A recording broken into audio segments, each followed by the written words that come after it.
Thanks a lot, and thanks a lot for the opportunity to present this today. Scion for critical web platforms and how we use it to realize that. Well, let me start with the Association of Swiss Electricity Industry and the purpose and vision that we follow. FAUS is the recognized umbrella association of the Swiss electricity industry. And we bundle the common interests of our members and the expertise that we have in the whole industry and bring that together and we assert their positions in politics and business and society. And we are committed to security of supply, who won this, very important, climate neutrality and energy efficiency. And this yellow comes especially into effect when we speak about Scion in our industry. So, in the context of Scion, what that meant for me was really bring together some of our major brands in our industry and make them the sponsors and designers of SSUN. And you see here this picture. And we had great support, of course, from Anapaya, but also from Axpo Systems from the very beginning, and from SIX, who supported us with their case of the SSFN. And we could piggyback a lot of what they have done in SSFN and also HIN for the health network. And of course, we had our telcos already operating the basic infrastructure for the other network. So I want to thank to all these companies for their great support, but special thanks to the great team of Anapaya, who really did a great job to realize that project. So SSUN, what's the purpose and vision of SSUN? It's really what we just discussed. It's about this decentralization, digitalization of this equipment that it's taking place, driven by decarbonization, leading to decentralization, to digitalization, and all this equipment is connected to the power grid. And also, and that's new, and quite new for the industry, it's also connected to the data, to the network, to the internet. And this is really a new risk. And from time to time, we see some white hackers popping up and demonstrating how they take over an IoT platform and demonstrating what they have to do just with a few fingertips to drop off gigawatts of power production from the grid. And this is a problem. And we cannot just afford to live with these risks. So, and we see this curve, we have already seen from Martin before, and I have stolen from him, not he from me, to be clear, this is from Martin. And these are the numbers of IoT devices. Here we see more than 30 billion IoT devices in the network already, like massively growing still, and also massively growing the number of 0 days coming with that curve. And then we are here with our security of supply as a top priority that we have to fulfill. And cybercrime, of course, this whole cyber war, state-sponsored attacks, all of this. And we really want to have ongoing improvement of ICT resilience. This is necessary and systematically important because these infrastructures are not protected sufficiently today. And this, I don't speak about the infrastructure of our grid operators. It's really primarily the new stuff that we see coming in and which has big impact on the grid as well today. And resilience, data sovereignty are insufficient today, and we want to improve on that. And the threat landscape is worsening, as you know.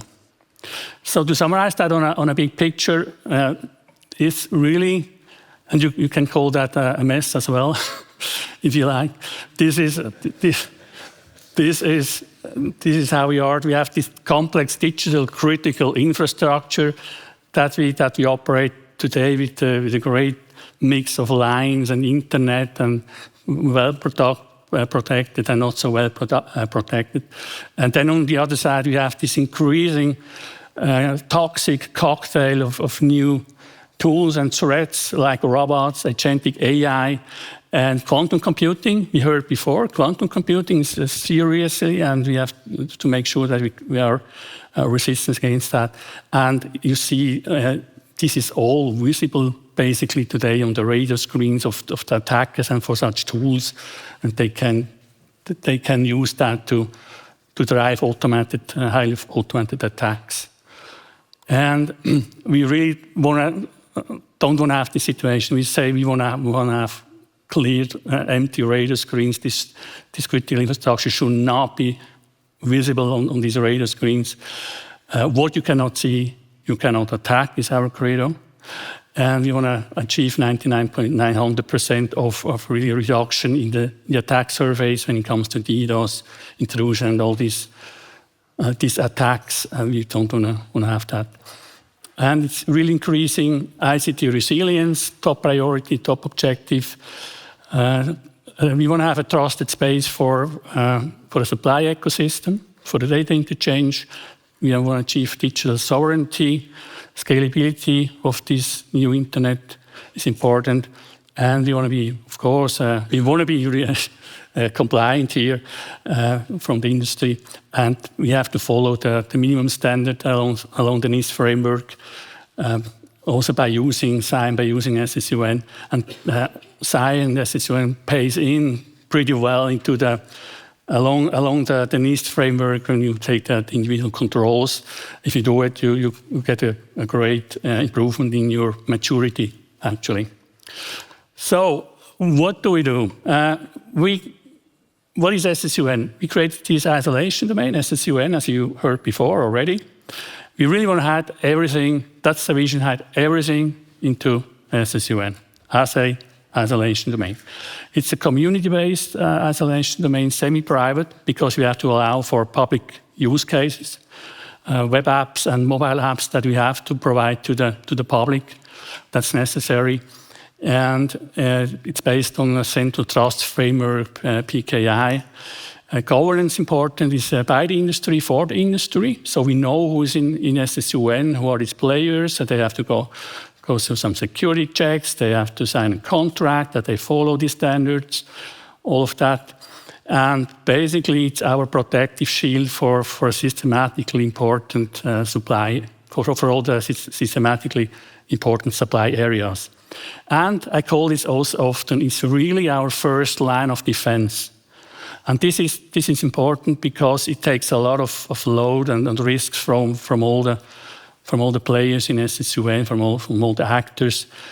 Because if they get this first line of defense, if you see a reduction in DDoS attacks or port scans and all these other things, then you see already there that the benefits are starting to come in. And by the way, also gas and water systems, not only electric power, it's also gas and water systems that are relevant. So there it's critical. So how did we do it? How SSUN is built and who is running it? SSUN is based on seven core providers, seven telcos that operate cores today. And we have Expo Systems as the primary certificate authority, as you heard before already, and Lycom's the backup, who take over for certificate renewal, if that should become necessary. And then we have our big players like Swisscom and Sunrise, who provide massive connectivity towards the residential segment, of course. And this is especially important when it comes to residential use cases, like I will show you afterwards. And these are also operating Scion gateways, Anapaya gateways, to enable this exposure of this web and mobile applications. But we have also Cyberlink and Gas and Common. You heard from Sergio before about Gas and Common. They operate this massive fiber backbone in Switzerland that they are enabling right now. And this is a really great news that they're doing that, so that this gives really some great improvement in security and availability for us. Then it comes to governance. We have the light blue bullets. We have also, in addition to Expo and Lycom, we have Alpic from the user side and AAT. They also play kind of an ambassador role in the Romandie and in the Ticino, and are part of the governing body. And we kept the product owner role as the umbrella association overall and manage it from there. Connectivity, of course, is realized through edges. And we recommend for most of the players redundant edges to connect to the cores. So now let's talk about this high availability and how we ensure that even in critical times. I mean, along the process for designing SSUN, we have designed or defined a number of requirements for the core operator, for the ASs that they have to follow. And there is, for example, two geographically redundant connections coming out of two geographically separated data centers. And these data centers all have to be at least tier level 3. Although we don't require the certification, we want to have them follow the standard, basically. And very important, 72 hours power autonomy for all of that. So this should help us in an unlikely event of some longer downtimes in the electricity supply to overcome that, and really is the basis for a rock-solid, available new backbone, internet backbone. So, and even infrastructures that we have then inside the data centers, like FortiGate, that have to be redundant, of course, and a minimum of 10 gigabit per hour as a connectivity bandwidth requirement between cores. So this is very important when it comes to availability and security of web platforms in critical times. And let's talk about our priority use cases, as I started to call them. We have one that's becoming very relevant and important now, and that's the Swiss National Data Platform. This is coming through the regulators, so StromVV is defined there for the use cases. It's the heart of the whole data traffic in our industry. Will be built starting in 26, and we clearly said this is too important to just be exposed in the old internet, in the classic internet, and then attacked by DDoS and whatever. So this is clearly an SSUN use case. But then we have also the surrounding platforms of our electricity companies in the meter-to-cache domain, where they acquire the data and then feed into the national data platform. Also, that has to be protected using SSUN. And then very important, interesting use case is a remote access that we already have implemented at EKT by Only Blue. You saw him probably on one of the slides in the break. He is really one of the pioneers of using Scion for this use case, and this is great stuff. And then I already mentioned, or it was already mentioned, the SOCs, Security Operations Centers. It makes sense if you use the outsourced security operations centers, if you connect those through Scion, and in our industry use SSUN for that, because it's critical. And then we are back to the green data platforms, all these IoT platforms that we have in the ecosystem, be it for solar production, be it for aggregating charging stations and controlling them through apps, or being for heat pumps. These are all very, very critical. And definitely the goal is empty radar screens. What you can see, you can't attack. But now let's focus a bit on the Power Tracker use case as such a typical web platform for the public, and how we ensure availability of such a platforms using it. So what's Power Tracker? Power Tracker is an application that we use for crisis communication. In the worst case scenario, if we would have to go in a load scaling mode, rotating loads from the grid. That's really the worst case, and we hope we never use it, of course. But there we have built this platform to prepare for it. And this is for 3 stakeholder groups. It's basically on the left side, you see for the crisis planners, where they have a web app with some land maps where they can see which area has electric power from when to when. And then we have the same for the public in a different mode. Get some web page and the mobile app, a Power Tracker mobile app, where they can inform themselves, do I have power, or when do I have power, and when don't I have power alongside this crisis. And don't try it, it's not switched on, it's just really, we would just publish the app. If it should come to a crisis, we only have it in a test environment to test that, and we'll only publish the app and the web pages should it be required, which we don't really hope.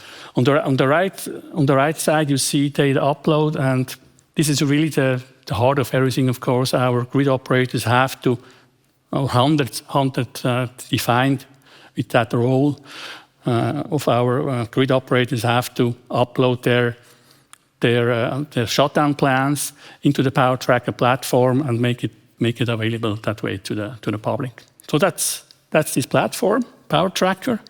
I mentioned it, I think, that already in the last Scion Day in the panel. Technically, it's a public app for several million participants. We have to be clear here. It's normally in hot standby mode, so it should cost nothing when you don't use it. And then, of course, if you get in a critical situation in the event of power shortages during load shedding, then it's absolutely critical that it performs and has the highest bandwidth available, because we calculate with up to 700 peaks per second when everybody goes and loads down their information from Power Tracker as it's being published. And yeah, we run a POC this spring and tested a few things out in the public isolation domain already with Power Tracker, and have now started moving it in the fourth quarter to SSUN, and want to complete these tasks by just before Christmas, where Power Tracker needs to be ready, Scion-enabled, tested, and crisis-ready, which of course we hope we don't use it. Technically, it's a containerized application in Microsoft Azure tenant as per now that we have integrated, and we will integrate that now using an express route to SSUN. In the now running project, and you see again here the gate operators, Swisscom and Sunrise, playing critical role to make the bridge to the public, to the app and the web front ends. So, what does the future hold for SSUN? A look ahead. I said this National Swiss Data Platform is really now at the center of everything in terms of data traffic in our industry, and that's true. And therefore, we have, as I said, we have the mandate to define and standardize the communication around data communication around this platform. And we defined in a paper called SDND, Standardized Data, Datenaustausch mit der nationalen Datenplattform, National Data Platform, we defined that this platform has to be operated in SSUN because it's so critical, because it's the heart of everything. And we also stipulate in that paper that by 2030 we expect to have all the actors in exchange with the data platform be themselves in SSUN, so that we really can achieve end-to-end protected data interchange with the national data platform. So this is our FAUSE guidelines that we have set, and this went through all our consultations, and this is great news. We also have the regulator of ELCOM supporting us with implementing SSUN, which is great news.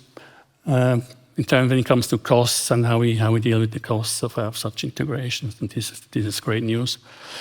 And what do I recommend? Basically, cybersecurity requires a joint approach. Let's keep working on that as a team, as a community. Like here, this is fantastic.